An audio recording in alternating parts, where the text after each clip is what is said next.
feel like I'm wasting my days away, stuck in bed, scrolling through social media all day, and watching my life slip away. I keep thinking maybe I'm just not made for the hard things in life because I can't seem to get myself to do what I know is best for me. But that was until recently. So, what changed? It's Sunday and I've finally reached my breaking point with feeling unproductive. Today, I'm determined to finally get my life together once and for all, and so I sat down and made a plan. A plan where I would wake up at 7 a.m., go to the gym, eat healthy meals every day, avoid my phone and social media while working, read more, and go to bed early.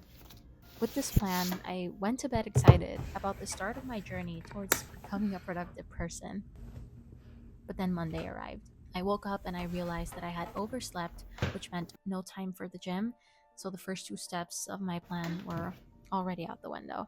And so I thought, I've already messed up. Guess I'll try again tomorrow. But the next day, the same thing happened. And the anxiety and frustration of not achieving my goals started to consume me. So, determined to give this productivity journey another try, I sat down with the plan I had originally created and just looked at it. And then I asked myself, what's the easiest way I can get myself to actually follow through with this plan? Today, I'll be sharing with you the tips that have helped me master tricking my brain into doing the hard thing. And many of these strategies are backed by scientific research on habit formation and productivity. And here's a spoiler. By the end of this video, you'll see that these tips actually require minimal effort but offer incredible rewards. So let's dive in. So in psychology, there's a strategy used to increase the likelihood of achieving your goals called commitment device, where you make a decision now that influences your actions later. So for example, I used to struggle with picking up my phone right after waking up, heading to the bathroom, and then getting caught up in social media. And this often led me to go back to bed after using the restroom, still scrolling or even falling asleep again. Now, instead of doing that, I immediately make my bed after waking up, leave my phone in the room, and then head straight to the restroom. By making the bed as soon as I wake up, I set the stage for positive behavior, making it harder to return to bed and get lost in social media. And since I just made my bed and I don't really want to mess it up, I'm less likely to go back to bed and more likely to continue with my tasks for the day. So we've addressed one issue. Now I won't have to worry about going back to bed and getting lost in social media in the morning. But how can I make sure I actually wake up at 7 a.m. in the first place? So for this, we'll use a concept discussed by various researchers in psychology and neuroscience called anticipation of reward. And this means getting motivated by the expectation of a future reward rather than the reward itself. Since I wanted to wake up every weekday at 7 a.m.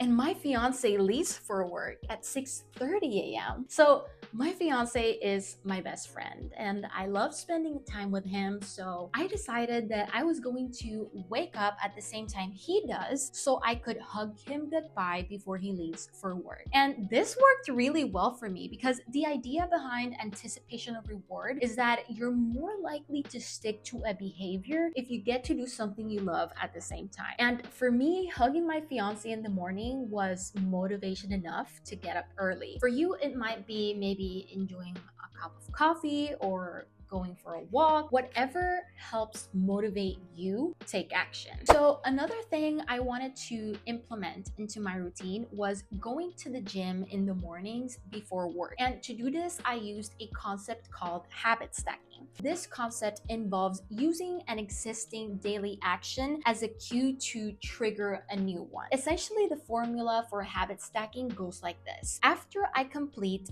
the current daily action, I will then do the new action. And in simple terms, you use routines or cues to create and reinforce behaviors. I use habit stacking like this. Once I hug my fiance goodbye, as he leaves for work, I will then get ready and complete my workout. The idea is to link the new action you want to create to an existing daily action, or at least to the specific days on which you want to establish this new habit or action.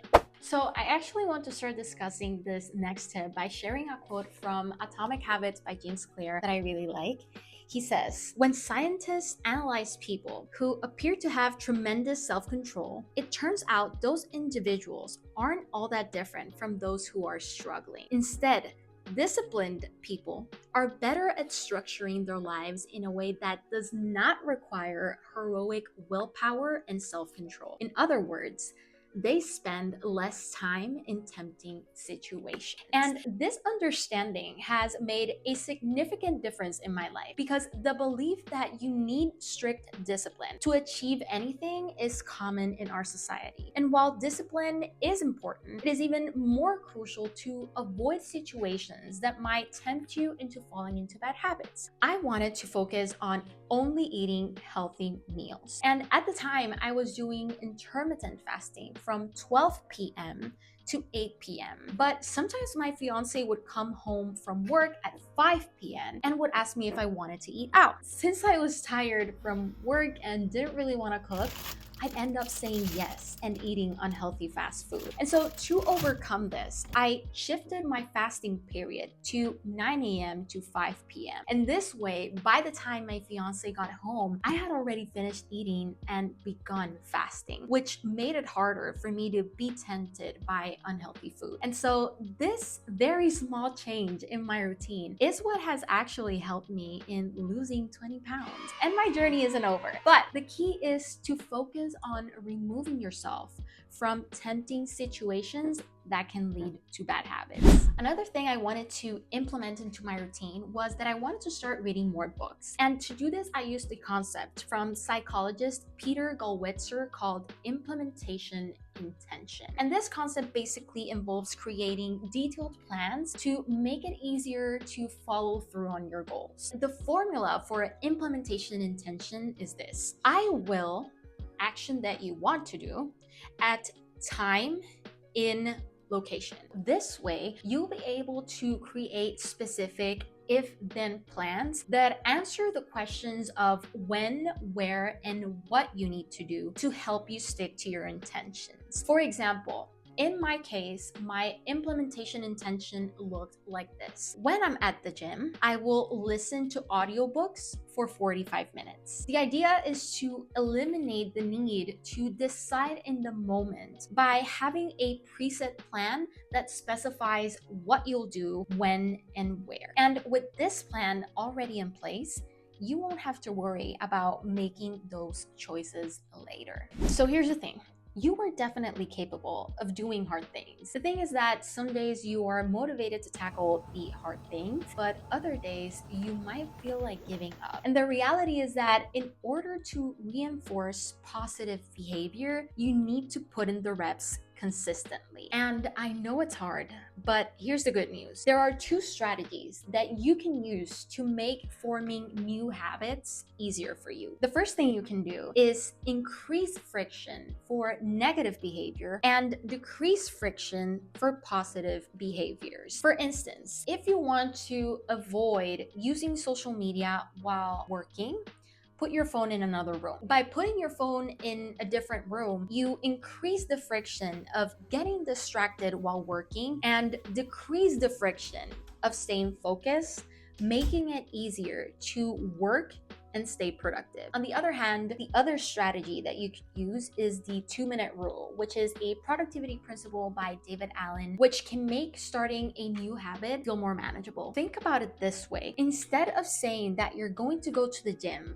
for a whole hour, say that you're going to start with going to the gym for 5 minutes only. By putting the effort, even if it's just 5 minutes a day, you'll find it easier to stick with the habit and then challenge yourself to do more. And by following these two strategies, you won't have to rely on motivation to get things done. So now that we know how to get ourselves to do the hard things, we need to find a way to stay consistently on track and prevent falling into the cycle of bad habits. And In an ideal world, the reward at the end of your goal would be enough to keep you motivated. But in reality, that's often not sufficient, and habits are only rewarding after they give you the results that you're looking for. The thing is that when you're starting to build a new habit, it's rare to see immediate results right away, especially when we're talking about goals that take longer to achieve. This is where short-term gratification becomes important because it gives you reasons to stay consistent and keep taking the right actions even when you're not seeing immediate results from your long-term goals. One way I've created these small wins in my journey is by tracking my habits in Notion. And for those of you who don't know, Notion is a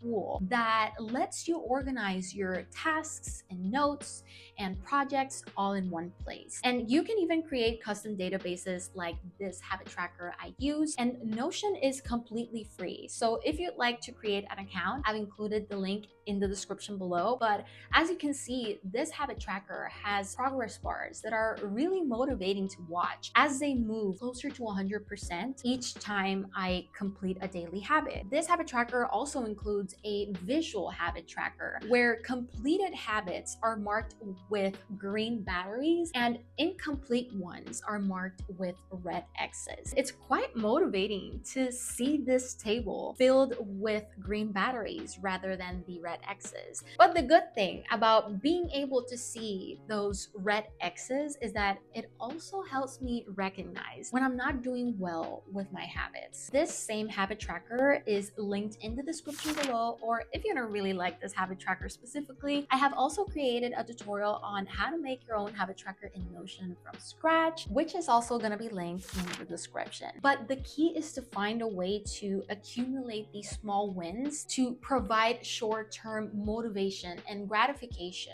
that you need while waiting for the long-term rewards. And that is everything I have for you guys today. I'll also be leaving a summary of this video in the description below so you can screenshot it and keep it handy. But remember, you don't need a crazy routine with tons of steps to achieve your goals. What's important is having a good system that tricks your brain into doing what you should be doing, automates your daily actions, and sets you up for success in reaching your goals. And that's about it. Thank you so much for watching and see you in the next one. Bye.